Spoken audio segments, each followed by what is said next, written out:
Do you know how tough it is to work in corporate Japan? This is a day in the life of Maru, a Japanese corporate slave. At 3 p.m., Maru is on her way to Sapporo for a business trip. She is a typical shachiku, a term used in Japan to describe employees whose labor is exploited and are treated like livestock by their companies. Maru typically works 150 to 200 hours of overtime per month. Although she was supposed to have a day off tomorrow, her boss sent her on a last-minute business trip this afternoon and claimed that it was so she could leave work early. For her job security, Maru had no choice but accept it, despite not wanting to do so at all. After arriving in Sapporo by train, Maru buys a can of beer as usual, which is her way of relieving work stress.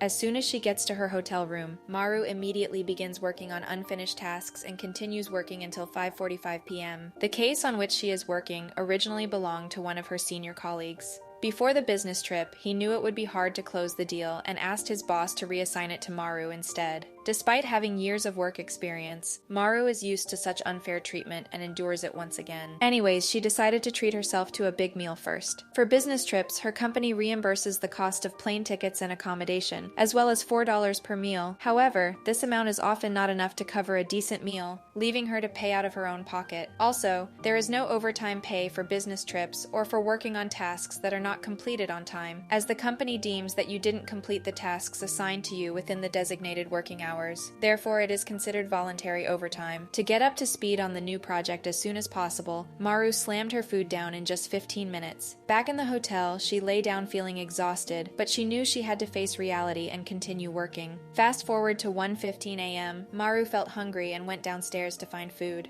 Unfortunately, the only thing available at the hotel was ice cream. She took one and returned to her room. After finishing the ice cream, she drank another beer and continued working while eating the meatball skewer she bought today. By the time she finished working, it was already 2:30 a.m. After sleeping for 4 hours, Maru woke up. Since she went to bed hungry last night, she rushed to the hotel breakfast buffet. Although it cost $14, she didn't care too much already. Fortunately, the restaurant offered a wide variety of dishes. Maru filled her table with food that was much better than the leftovers she usually ate at work. However, just as she was halfway through her meal, she received a message from her senior colleague that the negotiation plan had changed, and she needed to make changes immediately. So she worked until 9:30 a.m., then left the hotel for the client's company. At this point, she's a bit worried that she might screw up the upcoming meeting, but she's going to go through with it anyways. The meeting ended at 4:30 p.m., and as expected, the deal falls through because she took over the project halfway but didn't fully understand it. She had to check with her boss during the meeting, and of course she got chewed out again. Although she didn't know what punishment she would face afterwards, she could only silently accept the result. To ease her bad mood, Maru went to a dessert shop and drowned her sorrows in milk ice cream. During a phone call today,